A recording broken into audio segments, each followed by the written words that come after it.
right? All of these companies, even Daily Hunt, started working with the founder MobiQuick. So the reason I thought of talking about, I do think that with the kind of experience we've had in over the last 8 years, we have assisted all of these startups to go from the 0 to 1 to N. They did the 0 to 1 themselves, the founders. They had a Series A funding or early stage seed funding, and we have been their partners to go from the 1 to N. And these are some testimonials if you're interested. You got huge clients. We got huge clients, but we started small. So we started working with the founders. We worked with Vipul Parekh as he started Big Basket. So Big Basket is the leading grocery player in India. And when they started, so the Amazon for groceries. So they are competing with Amazon in India.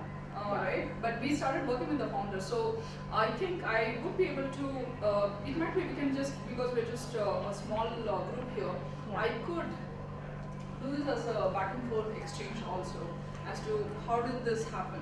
So I think one, I forgot her name. Naomi here does media strategy in Nigeria. Right, so I think you would have some. You are from PR background and you do HR, I think. So most of you would have certain ideas in terms of the market potential and how to talk to some of these clients. So what we could do in this session, specific to what you have, right, is to how do you estimate will this business scale up? Does it have the right market size to grow big, right? So I would give you an example. I do not know the climatic conditions in Nigeria at depth, but here in, let's say in Delhi, right, there is a very hot season, there is a very cold season. There is another city called Chennai down south, which is only hotter and hottest, right? So if a room heater company wants to sell in Chennai, the business is going to go dead, right? So this is the market assessment. This is an extreme example, but how do you go about it? So the internet population in India is almost 50% of the population today, right? Every third Indian is online, like 450 million audience who are online, out of the 1.2 billion, 1.3 billion. We grow the population faster. So 430 million audience. And the number of people who access internet through mobile, right, is extremely high. I know if we see any of this, I know there is South Africa, and there are, I guess, this is purely from percentage of people who access web on the phones. Right.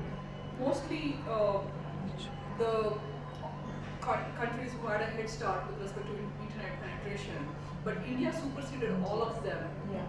India superseded all of them. That's why India is such a big market for a lot of these internet startups. And that's why she would have clients who want to enter India. Right? Including Gojek, who's the leading business out of Indonesia, has entered India today. A lot of Alibaba is investing in India. Right? So India runs on, and this might be relevant for some of your customers in Nigeria. I want to enter India. I think it's a phenomenally growing market, and a lot of India is going mobile first. So more than 50% of the audience today has access to internet for the first time on mobile. They have never used a computer. They have never used a desktop computer. So India is mobile first. India is also video first. A very big chunk of 100 million plus users have consumed only video content and nothing else because they're actually not familiar with the typing. They don't use WhatsApp and others, but they don't know to search on Google. But they consume content. They're okay with the inbound. They don't seek. Also, a reason could be because of the hundreds of regional languages that we have, and it might be tough for some people to type in English or Hindi if you're from a third language or a fourth language. So then video becomes a more communicative sort of way of consuming. So the vernacular is the second largest thing. We are expected to be seeing 650 million internet audience, and a big chunk of it would be in vernacular. Like a good 400 million audience would be vernacular by 2020. right? So vernacular is a very big strategy for India, and India is adapting internet in very different ways as against US or China, right? The two large markets in the world. Voice is also becoming important because of what she said. The type pads are not helpful. So there are a lot of startups which are starting with voice first. You search by talking, the Google Assistant equivalent, right? So if you look at the customer journey in terms of digital touchpoints, right? Some of you who have been in media understand the physical touchpoints. Traditionally, we have done CR, we have done radio, we have done TV, print, outdoor, direct mail, we would have activations at stores, we would have call centers and everything. Now, digitally, a person is always online and is available for a touch point at any point of time. It's not that they will go through awareness, consideration, purchase cycle. They might go back and forth into, they might be searching on the mobile saying, Indian restaurants near me. And they might go check it out on Facebook saying that, hey, I'm in Delhi, suggest me some restaurants, right? So the social media is also influencing them. And they might then go to a website like Zomato or one of these Dine Out or something and look for reviews. So the customer is just hopping between many cycles to decide where should I go. So the decision-making process is no longer linear. It's fragmented. People jump all over the place, and to build a digital strategy, we need to understand the consumer journey. That's the key to it, because if think about it this way, if you need a doctor, there might be a website which suggests you who's the best doctor nearby, or you want to go to Google search. However, if you want to buy some clothes, you might actually browse a lot and then go visit the store and buy, or if it's something more expensive, like let's say if you're buying something decorative for your house, maybe a furniture which is upward of ₹1,00,000 or something, then it could be that you would check out on the offline store, come back and check the reviews online, and then buy. So the understanding where discovery starts. So everything is about when does the customer think about buying something, and how do I influence becomes very important. Typically in digital there are three types. One is paid media. Owned is what you own, which is your website, your blog, your social media channels. Earned is what others would influence. Like today, a lot of people visit Quora to decide, right? So can they, do you have to be active on Quora to influence your customer? So this is today's consumer journey. It's no longer linear. It starts with the discovery. I need something, I might inquire, and then I shop, I purchase, but in between, it's possible that, I go inquire with friends, I experience the product, I share it online, and then I buy again, right? So this is omnichannel, it's getting influenced. This is pretty much the context of a single slide consolidating what you have to do to build a fantastic digital strategy. You need to understand if you have a client, what is their goal, where do they have to. So I got some printouts here which you can use as a framework to understand your customer. Would any of you need it? Thank you. I'm not with that.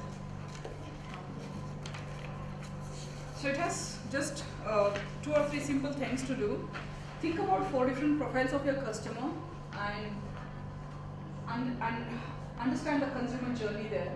What's the decision process and who influences them. So if you're buying clothes, it's largely your friends or something. If you're buying insurance policy, then an insurance consultant is going to influence, or an expert is going to influence, right? And if you're buying something like a HRMS software for your HR management software, then a lot of reviews are going to influence, or your other HR colleagues are going to influence your decision.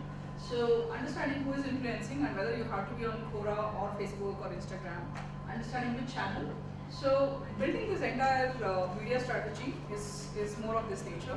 I'll just take an example of let's imagine there is a company called Big Holidays who does a lot of outbound travel and everything. So if this company is focusing on outbound travel from India. What should we be thinking about? Do most of the travelers come from northern part, western part, southern part, eastern part? Where do these travelers come from? Do I advertise only in a pocket of the audience? Because I mean it's a large country. Do you have enough funds? Because startups would not have funds to spread it thin. In marketing, it's always better to focus on one single region and establish a certain depth before you expand it to various to the spreading thing. The spray and pray doesn't work. You can't just advertise across the country for 1 month and expect things to happen better. So let's say you advertise in 12 different cities for a month. With the same budget, it's better to advertise for 12 months in a single city to build your business. For example, you can go and study any of the startups in India today. Big Basket started out of Bangalore. Today they are there in Delhi, they're there in even cities like Nagpur, which are very small, right? They're in 36 cities. However, they started with one city and not even the entire city, one particular pin code region. And they were known in every single apartment before they expanded to Bangalore. They used to have the vans stationed next to the apartment for the branding purpose. Saying that, hey, what is this? So people are curious when they see the van. Saying that, hey, what is this Big Basket? What do they do? Let me check it out, right? So I think for startups, it's very necessary to take a very step-by-step approach to build their brand building. And further down, they could expand much later. So the target audience and market is about how do I establish the brand, and what's my market share in that single region, and then expand further, right? You need to improve brand loyalty. So let's say again, the cost of acquiring the customer again and again is very high. So it's better to say, I have this one customer who's going to come back to us every 3 months or every 6 months, and then go and grow the business for more customers. Because typically the cost of acquiring a single customer is same as probably the amount of money you would make out of that customer, or even the overall thing, right? Even their entire journey stuff. You also have to look at the seasonality of the business. For certain businesses, for toys in the US, or for any market for that matter, the amount of sales that happens during Christmas is 10 times more than any time of the year. So if you're a business and if you missed Christmas, if you're a large business and you missed Christmas, you have missed a good 50% of your revenue target. Alright. So the whole timing of when we advertise and all of that would be very, very important here. So let's say a business, I mean, she was saying there are companies which are established outside and want to enter India, right? Then we can do a market survey. However, we know that this product is working already. So how do we go about it? We understand how different is this market compared to my older market, and you could see if there is any new type of competition. So let's say if you have a tutoring company in Nigeria who wants to enter India, we need to know that in India there is a different business who is already established, and how do we compete against that? Right. And in terms of customer journey, I think I would skip this purely because we discussed already. I would like to open up for practical things that we've done. These are some of the channels that you can explore in digital. You could, of course, do a lot of Quora and many other forums. There are various forms of advertising like text, video, display, and a lot of it. The key difference is push and pull. Pull is when the customer wants, like they're searching, it's inbound. There is a need and I go search. I need a doctor. Versus somebody saying that, hey, you know what, it's been a year since you got a medical checkup. You should get a medical checkup is push. I going online and searching, I want to buy jeans is pull. I seeing a good looking jeans and wanting to click and buy is push.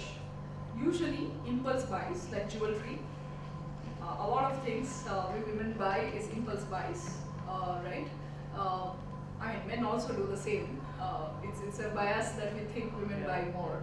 Um, and what we also found recently, we were pitching to one of the leading uh, FMCG brands in India outside of the international ones, which is P&G and Unilever, called Marico. Marico does Parachute and Saffola and many others. I think one of the things we found is the use of body lotions in men. The number of men who buy has seen a sharp increase to the extent, and because of their buying capacity on their own is higher than the share of what women are buying in perfumes, in body lotions, and many grooming products, right? So I think for many of this, the push-based marketing is going to work, right? So in terms of what we might want to see is the trade-offs for startups is if I go on Quora, will I just get my customers tomorrow? If I go on Facebook, will I get my customers tomorrow? Versus if I start doing brand building on YouTube or something, how long would it take before I convince my first 100 customers to use my product? The cost of it also. Like Quora might not cost you anything. It's an effort-based network. You have to go and put in a lot of effort to do that. Versus anything else, like if you have to advertise on YouTube, it's going to cost a lot of money.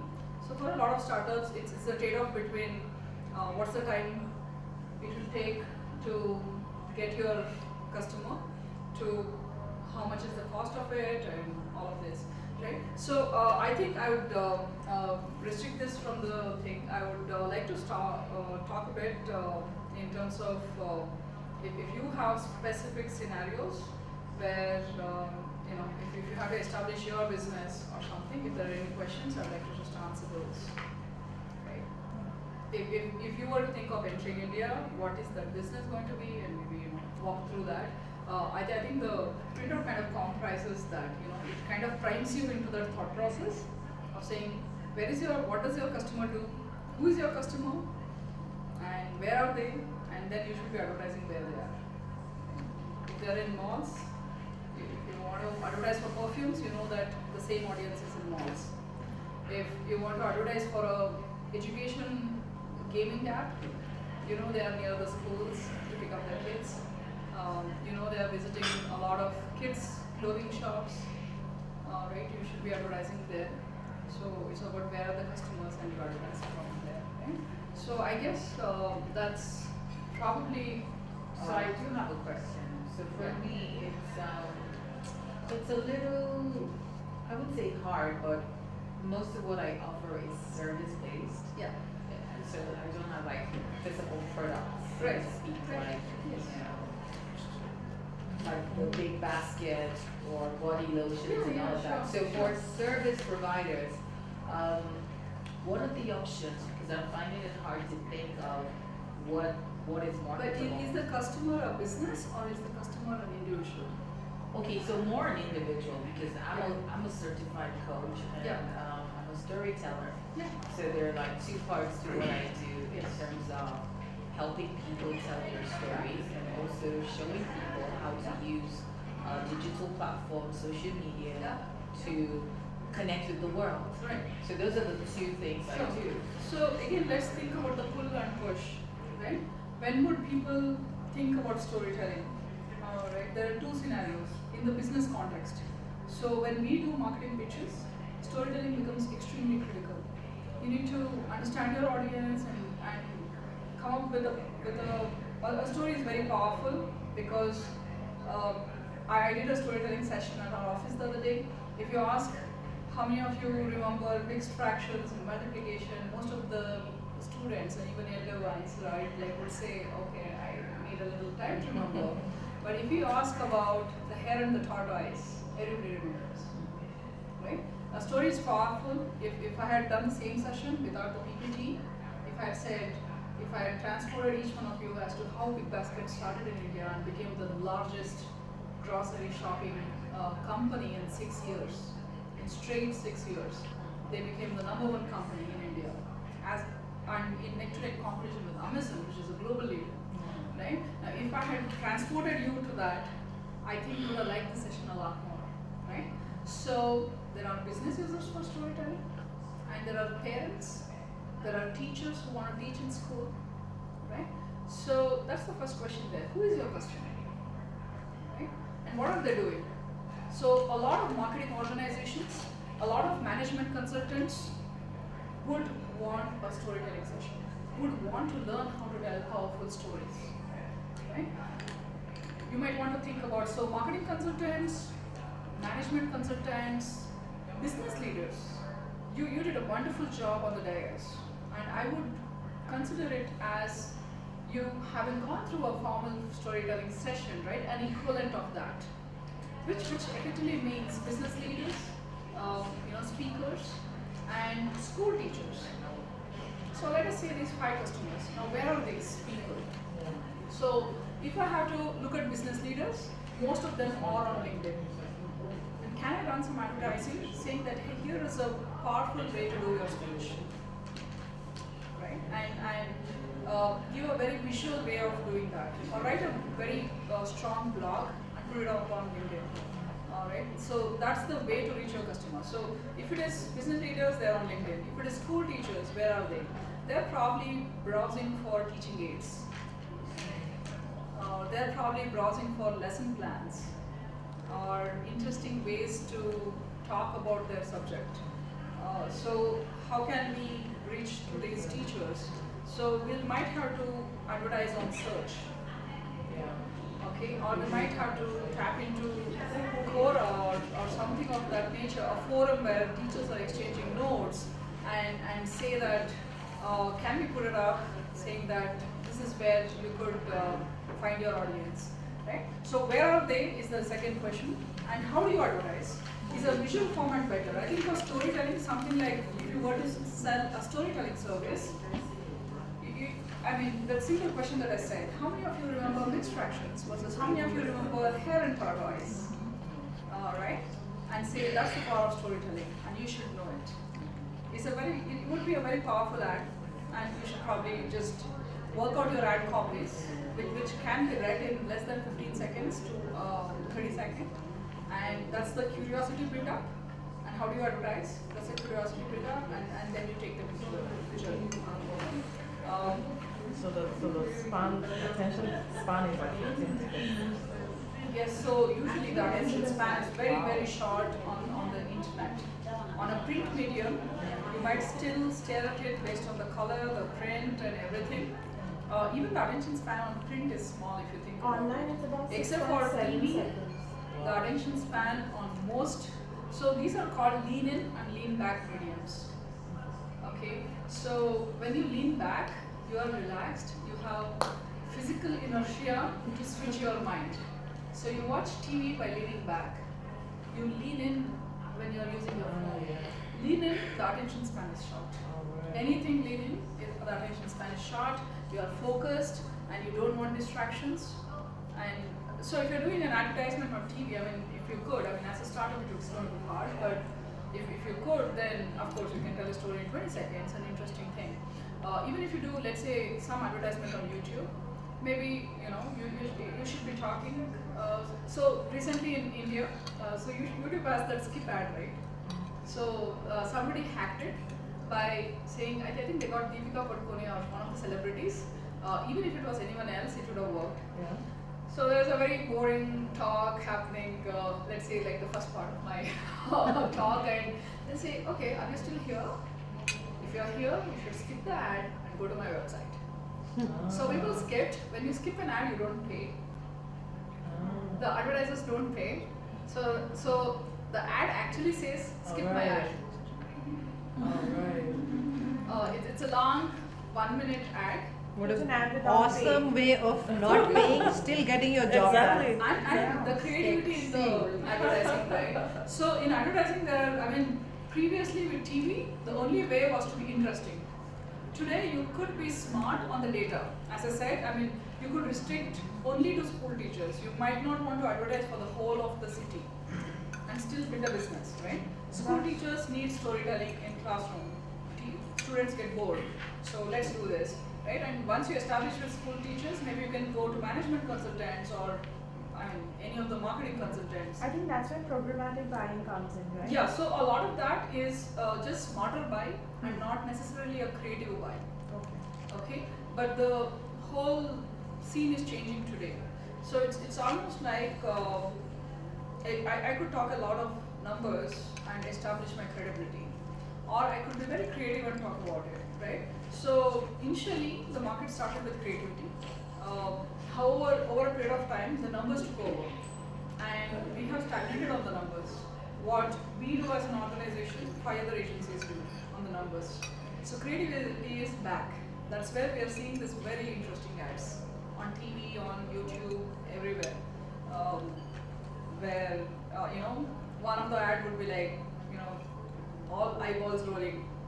I know you are doing this because the ad is playing, but we have an interesting product. We have an interesting game for you to play, right? So getting that attention. So the creativity is just taking off on the advertising again, back again. Yeah.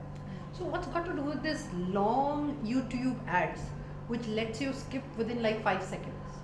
So I think it's more about it's difficult to find relevant audience. Okay, it's actually easier on digital. Much harder on print. You don't have an option. I mean, the newspaper goes to everybody's house, right? But on digital, it's easier. But some of the, let's say if I'm trying to sell a HRMS software, right? I need to explain what is my USP, and it's very hard in 10 seconds. Okay. However, if let's say the same HRMS software ad is shown to each one of you, maybe the only person who will probably be still interested because of her profession would be she might still watch it, and the rest of us might skip, right? So you still get your audience is what you get your audience, and you get the time to pitch it right. You get the time to pitch it right. And then there are these long ads for automobiles. You need to experience the luxury before you buy it. Okay, so it can't be done in 6 seconds. You can't wow a customer in 6 seconds when it comes to luxury. And when it comes to these luxury products, be it jewelry, be it automobile, people have the inertia. They don't skip. They don't skip. They want to see more. They want to see more. What's This more? car just goes to the whole traffic. aspiration, right? Any aspirational product for that matter, which you don't have and you want, you will watch it. It's a lot of human psychology thing. So all of that would carry on for a long time, and you cannot wow a customer in 6 seconds or 10 seconds. So they would do the 1 minute ad. So there's a lot of such things. Case of a perfume. Which company should do a 6-second ad versus which one should do a 1 minute ad?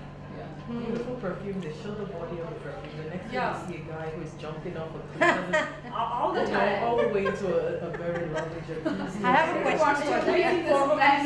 Does it really happen like But you will watch the full of it. But the thing is, everybody buys that. Yeah. Everybody buys that story, right? And so Or the car slides in once they pick up the girl. you can't do travel ads in 6 seconds. True. It's very difficult. You can't say, imagine yourself in And then it's gone. on Madagascar And then you push. on a sailboat. You can't do it. You can't do that in That's 6 a seconds. show. Yeah. So Fastest way to know whether your idea is worth investing in. As in, I see some ideas like you mentioned, Big Basket in 6 years they're the top. yeah.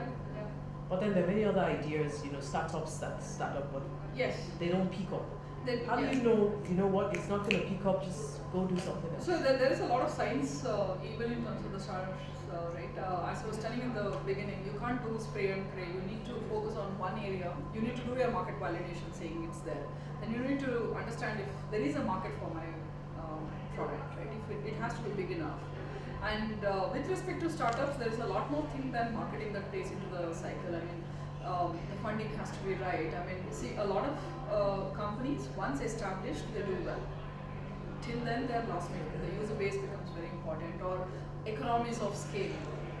If I were to, let's say, manufacture these mics or something, if I were to supply it to 10 customers in the city, I probably would not cut it. If I am the largest supplier for the whole of North India, then I know how to get this at 1/10 of the cost. Alright. So economies of scale play out in certain markets.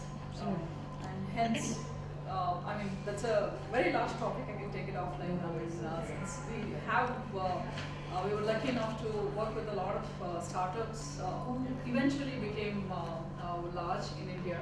I think, and most of them is, I mean, you would have heard about this topic of growth hacking. So growth hacking is to do it with product hacks, a lot of product hacks or marketing hacks, like the skip this video kind of a thing. So I guess a lot of startups have to first establish. It's more of, it's never growth curve. It's never like this. You grow, you go stagnant. You grow stagnant. You do something, you go right.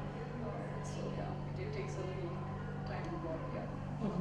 So happy to pause the take questions. Thank you. Yeah, Thank Thank you. you so much. You want a picture with us, just Yeah. for your records? I came in 5 minutes, too Yeah. late. Do you still want me in the Still, Yes, please. Yes, absolutely.